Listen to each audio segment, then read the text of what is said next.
What's going on, guys? All Builds here, coming at you today with my top 10 decks in standard format as of January 2023. These will be great picks for the Orlando Regionals and OCIC, as well as any other major tournaments coming up.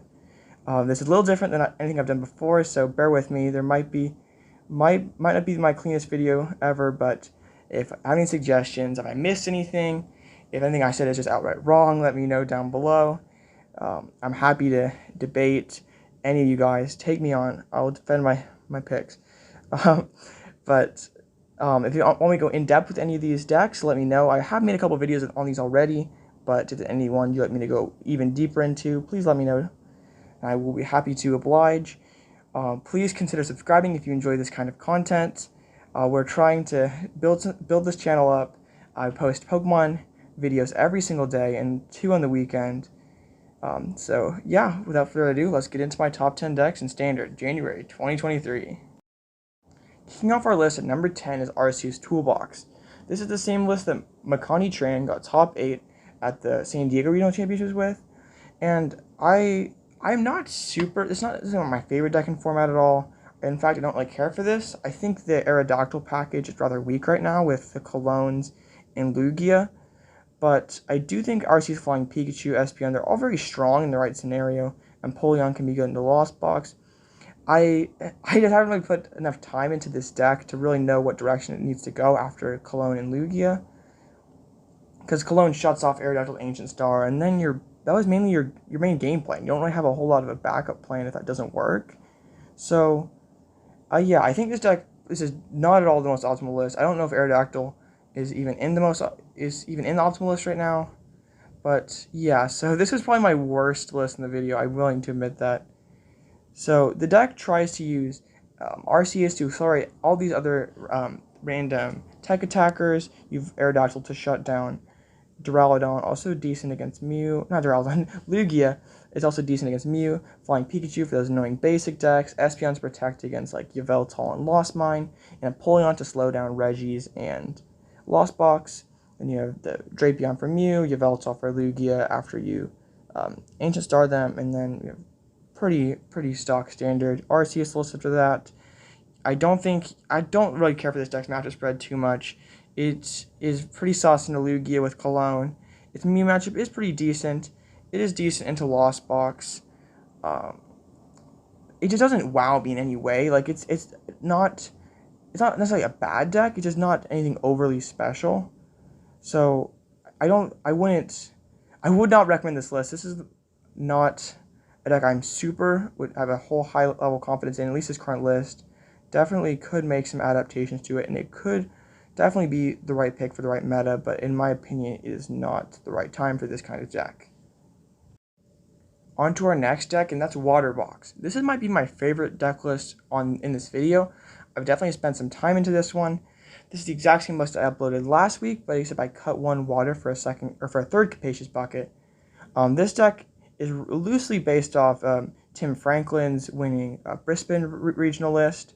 We just added in the Sky Sealstone, Crabominable, and Drapion package, and the new Crown Zenith Kyogre is definitely I still believe it's the most underrated card in the set. It is quite useful, and especially in closed lists, people will definitely not expect it.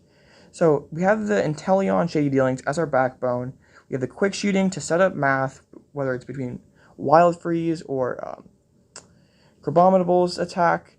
We have Articuno with Wild Freeze to paralyze, especially Lugia.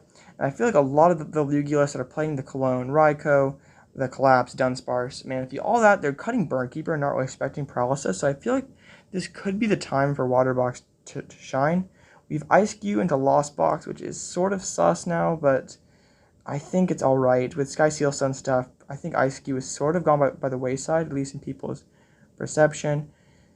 We have the Jellies for a little more longevity on our Articunos, the 4 Iridas, 2 Nessas to get our Pokemon out and keep them in the game, Boss to chase down our opponent's stuff, Marnie for a little hand disruption, and Raihan can set up our Articuno, even if we don't have Frostmoth down.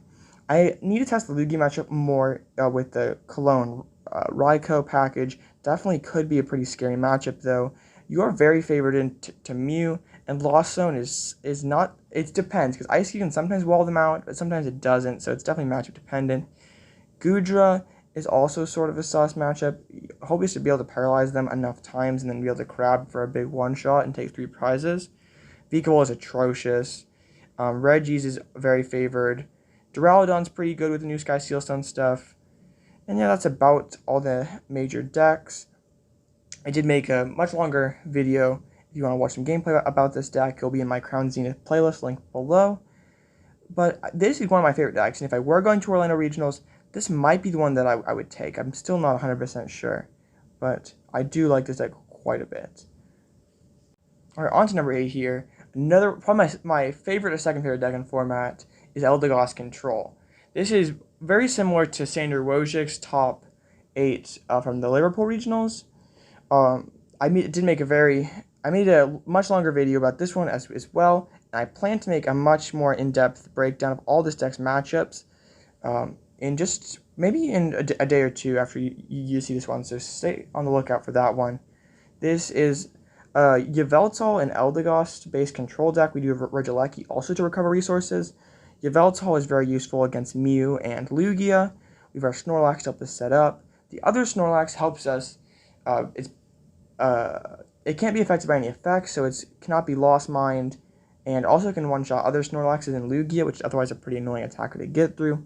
ELDEGOSS is our win condition against Duraludon and Goodra. We can loop it forever, and also it helps us get our supporters back in a tight scenario. Regieleki helps us have infinite resources to our trainers. Flying Pikachu helps us be good into Lost Box and Regis. Miltank is just situationally good. It's not overwhelming in any particular matchup currently, but it's always nice to have. It can be just in random spots where your opponent doesn't expect it. It is always annoying for them. I'm playing the Calyrex over the Starly that Sander played. It is a little thicker, so it cannot be one-shot by VIKAVOLT, and also cannot get double-dip Fangs.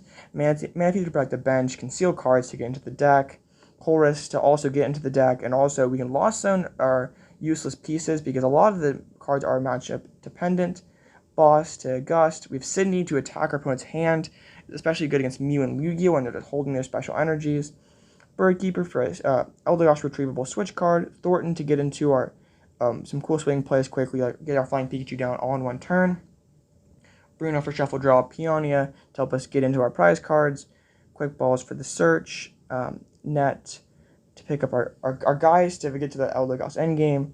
Horn for disruption. Echoing Horn for disruption. Heavy Ball to get our dudes out of the prizes. We need a Vacuum to get rid of Choice Belts and other things that could potentially knock us out or be annoying. The Parasol goes on the Pikachu for the Lost Box matchup. Cape likes Beyond ELDEGOSS to make it so we win against Goo and Duraludon. And also can make it so ARCEUS can't get Aqua returned. The Galar Mine, just the retreat increases amazing in control and stall decks. And then 4 Capture to get us our Pokemon. And then the 4/3 DT Twin for our ELDEGOSS and Yveltal. So as I said, I'm going to make a more in-depth video with this deck. I feel like your matchup spread's very amazing. You're pretty good into Lugia, Mew, Lost Zone, Goodra. VIKAVOLT's kind of a sus matchup, but I think it's alright. You just that item lock early can sometimes be a pain. Regis is obviously very good. Duraludon is very good. So I think this is one of my favorite matchup spreads in the game, and I do think this is what I would play if I were going to Orlando. Let's be real here. On to number 7 here, ARCEUS Duraludon. Not a whole lot to say about this deck. It's remains not a whole lot changed since its inception, the Brilliant Stars format. The one innovation that this list is making, this is a top 16 Liverpool list, is the Lost City, which drastically helps us into Lost Zone box. They're playing a very thin line of attackers, so we're just going to try to Lost Zone all their good attackers. So like whether it's Rayquaza or Zamazenta, they might only have 1 or 2 of those, so then they're just stuck using like Cramorant and even Sableye, which are just very inefficient attackers. So, and also, it's just good against random decks, like random single prize, like Radiant Charizard, or things like that. The Lost City is definitely useful. Other than that, it's your very standard Duraludon deck, nothing else too crazy about it. The Choice Belt is great in the control matchup. Definitely could be cut for a more useful card, though, if you're not afraid of control. Yeah, other than that, usual Duraludon, not a whole lot to say about it. I have not done a video on this one yet, but it's one that's definitely on the radar. It's Duraludon's another not terribly overwhelming deck. It does have a solid Lugia and Mew matchup, but it's not like it's going to completely run him off the table. It's not overpowering by any stretch, and it's just by doing 200 or 220 a turn doesn't. It's funny to say that, but it's not exactly a big powerhouse one-shot deck. So it's definitely not the hardest deck to play either. It's definitely a low skill cap, but still has a decent high ceiling to do well into a tournament and get into a deep run. So I don't think this is a bad pick right now. It's not exactly my favorite deck ever to play, but I do think it's a very solid pick nonetheless. On to number 6, we have Regis. Whether you love him or you hate him, Regis has stayed in the meta for a very long time. It's never ever been like a top 3 deck. It's always just hovered around that top 5. It's always best when nobody expects it. People start to play those ice cues and it scares Regis away. But you just see it in like top 16, top 8 of every tournament. It's not exactly the hardest deck ever to play, but its matchup spread is very convincing. And I think like as the format has gone on, Lugia has kind of strayed from collapsed a little bit. I do see a resurgence in Manaphy and Dunsparce, at least from the list from Liverpool. So that is a bit troubling for Regis. I am packing the Yell Horn. I feel like there's going to be a lot of Flying Pikachu, with whether it be Radiant Eternatus stuff, ARCEUS, Control. I don't want to lose to Flying Pikachu. That feels so bad. Other than that, usual Reggie list. This deck has changed very little since it first came out. We did just basically add Serena when Silver Tempest came out, and that's been basically it. I am playing the Cape of Toughness for the Tech for Mirror.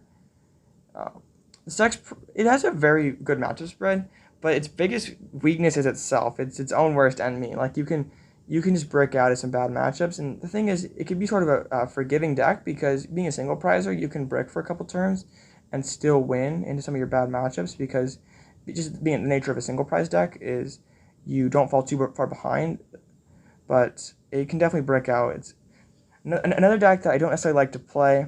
I think it's pretty boring, but it is definitely a very powerful one, and I would expect to see one if you are attending one of these tournaments in the near future. On number 5, we have VIKAVOLT. This is very different from everyone else's VIKAVOLT list. I'll get into that in a second. But VIKAVOLT has been very strong in this format. Item lock is still very debilitating against Lost Zone Box. And Regis and Lightning Weakness is obviously very good into Lugia. I'm dropping the Aerodactyl package because canceling Cologne it just makes the card worthless. Like Lugia has you're playing Iridar Skyla to get to that Cologne turn 2, and then you're playing a 57 card deck and you wasted a turn. So I'm going for a more aggressive Radiant Eternatus Regieleki build and hope that I can still get turned to item lock, but I also can be pressuring into one-shots. So this is a list I featured on the channel about a week ago. I haven't changed it at all. Still feels really good. The addition of Regieleki also means you can one-shot stuff like Comfey and Sableye, which is an added buff. I don't think Aerodactyl is going to be a very good play for this event, which could make it a good play. You never know. Like sometimes you'll see people at the top that drop tech cards because other people won't expect. They know people will be scared away from cards like that. So definitely could still be viable. I just think the Aerodactyl package is going to have a very poor weekend in Orlando. That's one of my bold predictions right there. But we are going to try to set up item lock on the second turn. We do have Raikou and Drapion to hopefully be reasonable into Mew.